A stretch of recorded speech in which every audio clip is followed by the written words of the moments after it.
ದೇವರ ನಾಮದಲ್ಲಿ ಎಲ್ಲರಿಗೂ ಶುಭಾಶಯಗಳು. ಮಿತ್ರರೇ, ಇಂದಿನ ದಿನವನ್ನು ದೇವರೊಂದಿಗೆ ಆರಂಭಿಸಿ. ನಿಮ್ಮ ಜೀವನವೇ ಬದಲಾಗುತ್ತದೆ. ಬೆಳಗಿನ ಮೊದಲ ಪ್ರಾರ್ಥನೆ ನಿಮ್ಮ ದಿನವನ್ನು ಆಶೀರ್ವದಿಸುತ್ತದೆ. ದೇವರ ಸನ್ನಿಧಿಯಲ್ಲಿ ಆರಂಭವಾಗುವ ಬೆಳಗ್ಗೆ ಯಾವತ್ತಿಗೂ ಸೋಲುವುದಿಲ್ಲ. ಇಂದು ದೇವರು ನಿಮಗಾಗಿ ಒಂದು ಹೊಸ ಆಶೀರ್ವಾದವನ್ನು ಸಿದ್ಧಪಡಿಸಿದ್ದಾನೆ. ಪ್ರತಿ ಬೆಳಗ್ಗೆಯೂ ಈ ಪ್ರಾರ್ಥನೆ ಮಾಡಿ. ದೇವರು ನಿಮ್ಮ ದಾರಿಯನ್ನು ಖಂಡಿತವಾಗಿಯೂ ತೆರೆದುಕೊಡುತ್ತಾನೆ. ಕರ್ತನಾದ ಯೇಸು ಕ್ರಿಸ್ತನ ಅಮೂಲ್ಯ ನಾಮದಲ್ಲಿ ನಿಮ್ಮೆಲ್ಲರಿಗೂ ಪ್ರೀತಿಯ ಶುಭೋದಯ ಹಾಗೂ ಶುಭಾಶಯ. ಇಂದು ದೇವರು ನಮಗೆ ಮತ್ತೊಂದು ಹೊಸ ದಿನವನ್ನು ಕರುಣೆಯಿಂದ ಕೊಟ್ಟಿದ್ದಾನೆ. ನಮ್ಮ ಉಸಿರು, ನಮ್ಮ ಜೀವನ, ನಮ್ಮ ಕುಟುಂಬ ಮತ್ತು ನಮ್ಮ ಆಶೀರ್ವಾದಗಳೆಲ್ಲವೂ ದೇವರ ಉಡುಗೊರೆಗಳಾಗಿವೆ.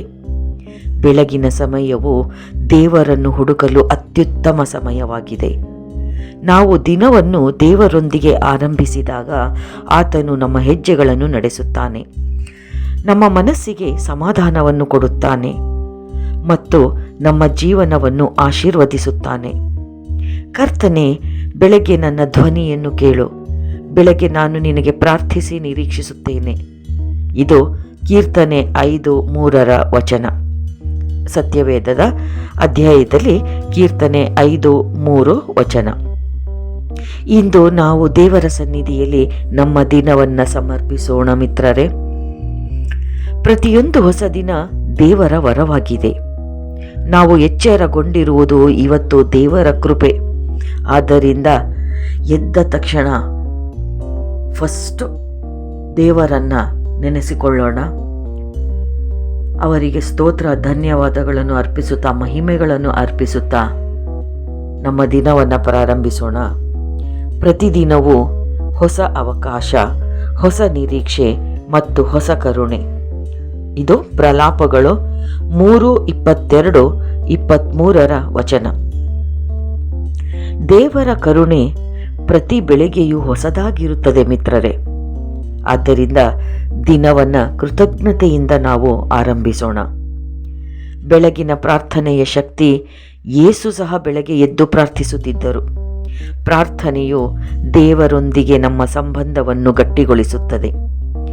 ಪ್ರಾರ್ಥನೆಯು ಭಯವನ್ನು ತೆಗೆದುಹಾಕಿ ಸಮಾಧಾನವನ್ನು ನೀಡುತ್ತದೆ. ಆದ್ದರಿಂದ ದಿನದ ಮೊದಲ ಸಮಯವನ್ನು, ಹೇಳ್ತಿದ್ದ ಹಾಗೆ ಮೊದಲ ಸಮಯವನ್ನು ದೇವರಿಗೆ ನಾವು ಮೀಸಲಿಡೋಣ. ದೇವರ ವಾಕ್ಯ ನಮ್ಮ ದಾರಿಗೆ ಬೆಳಕು. ದೇವರ ವಾಕ್ಯವಿಲ್ಲದ ಜೀವನ ದಿಕ್ಕಿಲ್ಲದ ಪ್ರಯಾಣದಂತಿದೆ. ಪ್ರತಿದಿನ ಒಂದು ಬೈಬಲ್ ವಾಕ್ಯವನ್ನು ಓದಿ ಧ್ಯಾನಿಸೋಣ. ದೇವರ ವಾಕ್ಯವು ನಮ್ಮ ನಿರ್ಧಾರಗಳನ್ನು ಸರಿಯಾದ ದಾರಿಯಲ್ಲಿ ನಡೆಸುತ್ತದೆ. ಹೀಗೆ ಅನ್ವಯಿಸಿಕೊಳ್ಳುತ್ತಾ ದಿನವನ್ನು ಪ್ರಾರಂಭ ಮಾಡಿದರೆ ನಮ್ಮ ಬಾಳೆಲ್ಲವೂ ಬಂಗಾರವಾಗುತ್ತದೆ. ನಿಮ್ಮ ದಿನವನ್ನು ದೇವರಿಗೆ ಒಪ್ಪಿಸಿ. ಅವತ್ತು ಏನೇನು ನಡೆಯುತ್ತೋ ಎಲ್ಲವೂ ದೇವರ ಪಾದದಲ್ಲಿ ಹಾಕಿ ನಾವು ನಿಶ್ಚಿಂತರಾಗಿರೋಣ. ದೇವರೇ ಅದನ್ನು ನೋಡಿಕೊಳ್ಳುತ್ತಾನೆ. ನಿಮ್ಮ ಕುಟುಂಬಕ್ಕಾಗಿ ಪ್ರಾರ್ಥಿಸಿ. ನಿಮ್ಮ ಕೆಲಸ, ವಿದ್ಯಾಭ್ಯಾಸ ಮತ್ತು ಆರೋಗ್ಯವನ್ನು ದೇವರಿಗೆ ಒಪ್ಪಿಸಿ. ಎದುರಾಗುವ ಎಲ್ಲ ಸವಾಲುಗಳನ್ನು ದೇವರ ಕೈಗೆ ಬಿಟ್ಬಿಡಿ. ದೇವರನ್ನು ನಂಬುವವರು ಎಂದಿಗೂ ನಿರಾಶರಾಗುವುದಿಲ್ಲ. ಆಶೀರ್ವಾದದ ಜೀವನವನ್ನು ಜೀವಿಸಿ. ಎಲ್ಲರೊಂದಿಗೆ ಪ್ರೀತಿಯಿಂದ ವರ್ತಿಸಿ. ಕ್ಷಮಿಸುವ ಮನಸ್ಸು ಹೊಂದಿರಿ. ನಿಮ್ಮ ಮಾತು ಮತ್ತು ಕಾರ್ಯಗಳಿಂದ ಕ್ರಿಸ್ತನ ಪ್ರೀತಿಯನ್ನು ತೋರಿಸಿ. ದೇವರ ಆಶೀರ್ವಾದವನ್ನು ಪಡೆದವರು ಇತರರಿಗೂ ಆಶೀರ್ವಾದವಾಗಬೇಕು. ಆದ್ದರಿಂದ ಪ್ರಿಯರೇ, ಪ್ರತಿ ಬೆಳಿಗ್ಗೆಯೂ ದೇವರನ್ನು ಹುಡುಕುವ ವ್ಯಕ್ತಿಯ ಜೀವನದಲ್ಲಿ ದೇವರು ಅದ್ಭುತವಾಗಿ ಕಾರ್ಯನಿರ್ವಹಿಸುತ್ತಾನೆ. ದಿನದ ಮೊದಲ ಮಾತು ದೇವರಿಗೆ, ಮೊದಲ ಕೃತಜ್ಞತೆ ದೇವರಿಗೆ ಮತ್ತು ಮೊದಲ ಪ್ರಾರ್ಥನೆ ದೇವರಿಗೆ ಸಲ್ಲಿಸಿದಾಗ ಆ ದಿನವು ಆಶೀರ್ವಾದಗಳಿಂದ ತುಂಬಿರುತ್ತದೆ. ಇಂದಿನ ದಿನವನ್ನು ದೇವರ ಕೈಗೆ ಒಪ್ಪಿಸೋಣ ಮಿತ್ರರೇ. ಆತನು ನಮ್ಮನ್ನು ನಡೆಸುವನು, ಕಾಪಾಡುವನು ಮತ್ತು ಆಶೀರ್ವದಿಸುವನು. ಆದ್ದರಿಂದ ತಾವೆಲ್ಲರೂ ಕರಗಳನ್ನು ಜೋಡಿಸಿ ಯೇಸು ಸ್ವಾಮಿಯಲ್ಲಿ ತದೇಕ ಚಿತ್ತದಿಂದ ನೋಡುತ್ತಾ ನನ್ನೊಂದಿಗೆ ಪ್ರಾರ್ಥಿಸುವಿರಾ? ಪ್ರೀತಿಯ ಪರಲೋಕದ ತಂದೆಯೇ, ಈ ಹೊಸ ದಿನವನ್ನು ನಮಗೆ ದಯಪಾಲಿಸಿದ್ದಕ್ಕಾಗಿ ನಿನಗೆ ಹೃತ್ಪೂರ್ವಕ ಕೃತಜ್ಞತೆಗಳು, ವಂದನೆಗಳು, ಸ್ತೋತ್ರ ಹಾಗೂ ಮಹಿಮೆ ದೇವರೇ. ಇಂದಿನ ದಿನವನ್ನು ಸಂಪೂರ್ಣವಾಗಿ ನಿನ್ನ ಕೈಗಳಿಗೆ ಒಪ್ಪಿಸುತ್ತೇವೆ. ನಮ್ಮ ಹೆಜ್ಜೆಗಳನ್ನು ನಡೆಸು, ನಮ್ಮ ಮನಸ್ಸಿಗೆ ನಿನ್ನ ಸಮಾಧಾನವನ್ನು ತುಂಬು ಮತ್ತು ನಮ್ಮ ಹೃದಯವನ್ನು ನಿನ್ನ ಪ್ರೀತಿಯಿಂದ ತುಂಬಿಸು. ಈ ವಿಡಿಯೋವನ್ನು ಕೇಳ್ತಿರುವಂತಹ, ನೋಡುತ್ತಿರುವಂತಹ ಪ್ರತಿಯೊಬ್ಬೊಬ್ಬರ ಹೃದಯವನ್ನು ಮುಟ್ಟು, ಪ್ರತಿಯೊಬ್ಬೊಬ್ಬರ ಕುಟುಂಬವನ್ನು ಮುಟ್ಟು, ಅವರಿಗೆ ಶಾಂತಿ ಸಮಾಧಾನವನ್ನು ನೆಲೆಸುವಂತೆ ಮಾಡು. ನಮ್ಮ ಹೃದಯವನ್ನು ನಿನ್ನ ಪ್ರೀತಿಯಿಂದ ತುಂಬಿಸು. ಎಲ್ಲರ ಹೃದಯವನ್ನು ನಿನ್ನ ಪ್ರೀತಿಯಿಂದ ತುಂಬಿಸು ದೇವರೇ. ನಿನ್ನ ಕರುಣೆಯಿಂದ ತುಂಬಿಸು. ಎಲ್ಲರ ಕುಟುಂಬಗಳನ್ನು ಆಶೀರ್ವದಿಸು. ಅನಾರೋಗ್ಯದಲ್ಲಿರುವವರಿಗೆ ಆರೋಗ್ಯವನ್ನು ನೀಡು. ಉದ್ಯೋಗವನ್ನು ಹುಡುಕುತ್ತಿರುವವರಿಗೆ ಒಳ್ಳೆಯ ಅವಕಾಶಗಳನ್ನು ನೀಡು. ವಿದ್ಯಾರ್ಥಿಗಳಿಗೆ ಜ್ಞಾನ ಮತ್ತು ವಿವೇಕವನ್ನು ಅನುಗ್ರಹಿಸು. ನಿರಾಶೆಯಲ್ಲಿರುವವರಿಗೆ ಹೊಸ ನಿರೀಕ್ಷೆಯನ್ನು ನೀಡು. ಅಶಕ್ತರಾಗಿರುವವರಿಗೆ ಶಕ್ತಿಯನ್ನು ದಯಪಾಲಿಸು. ಶಾರೀರಿಕವಾಗಿ ಮಾನಸಿಕವಾಗಿ ಕುಗ್ಗಿ ಹೋಗಿದವರನ್ನು ಕರುಣಿಸಿ ಅವರಿಗೆ ಶಕ್ತಿ ದೊರಕಿಸು. ಆರೋಗ್ಯದ ಸಮಸ್ಯೆ ಇರುವವರಿಗೆ ಈ ಕ್ಷಣವೇ ಕರುಣೆ ತೋರಿಸಿ ಆರೋಗ್ಯವನ್ನು ದಯಪಾಲಿಸು ತಂದೆ.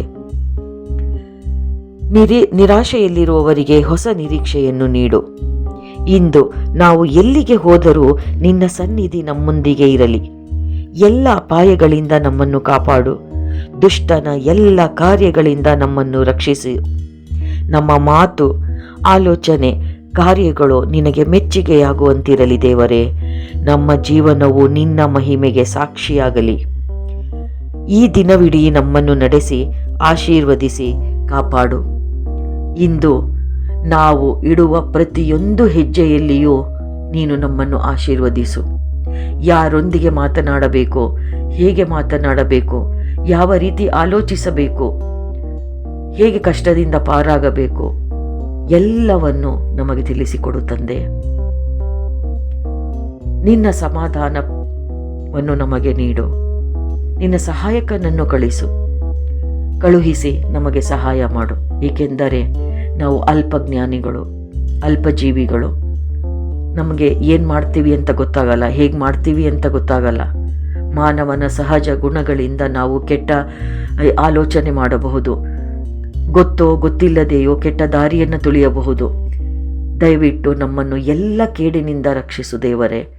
ನಾವಿಡುವ ಪ್ರತಿ ಹೆಜ್ಜೆಯನ್ನು ಗಮನಿಸಿ ನಮ್ಮೊಂದಿಗೆ ಇದ್ದು ಸಹಾಯ ಮಾಡು. ನೀನು ಹೇಳಿದ್ದೀಯಾ, ನಿನ್ನ ಬಲಗಡೆಯಲ್ಲಿ ನೆರಳಿನಂತೆ ನಿಂತಿರುವಾತನು ನಾನೇ. ನಮ್ಮೊಂದಿಗೆ ನಿಂತು, ನಮ್ಮ ಪಕ್ಕದಲ್ಲಿಯೇ ನಿಂತು ನಮಗೆ ನೆರಳಾಗಿ ಕರುಣಿಸು, ಆಶೀರ್ವದಿಸು ತಂದೆ. ಇಂದಿನ ದಿನವನ್ನು ನಿನ್ನ ಪಾದದಡಿಯಲ್ಲಿ ಹಾಕುತ್ತೇವೆ. ಎಲ್ಲ ಕೇಡಿನಿಂದ, ಎಲ್ಲ ದುಷ್ಟಶಕ್ತಿಗಳಿಂದ, ಯಾರೇ ನಮಗೆ ಸಂಚು ಮಾಡ್ತಾ ಇರ್ಬೋದು, ಯಾರೇ ನಮಗೆ ವಿರೋಧಿಸ್ತಾ ಇರ್ಬೋದು, ಯಾರೋ ನಮ್ಮನ್ನು ತುಳಿಯುವಂತೆ ಆಲೋಚಿಸುತ್ತಿರಬಹುದು, ಅವೆಲ್ಲವನ್ನ ಯೇಸುವಿನ ನಾಮದಲ್ಲಿ ಕೇಳುತ್ತೇನೆ. ಅವೆಲ್ಲವೂ ಸುಟ್ಟು ಹೋಗಿ ನಮಗೆ ಒಳ್ಳೆಯ ದಾರಿಯನ್ನು ತೋರಿಸು. ನಮಗೆ ಯೇಸುವಿನ ನಾಮದಲ್ಲಿ ರಕ್ಷಣೆ ಆಗಲಿ ತಂದೆ. ಇದೆಲ್ಲವನ್ನು ನಮ್ಮ ಕರ್ತನೂ ರಕ್ಷಕನೂ ಆದ ಪ್ರಿಯ ಯೇಸು ಕ್ರಿಸ್ತನ ಮೂಲಕ ಬೇಡಿಕೊಳ್ಳುತ್ತೇವೆ. ಪಿತರ, ಸುತರ ಮತ್ತು ಪವಿತ್ರಾತ್ಮರ ನಾಮದಲ್ಲಿ ಆಮೇನ್, ಆಮೇನ್.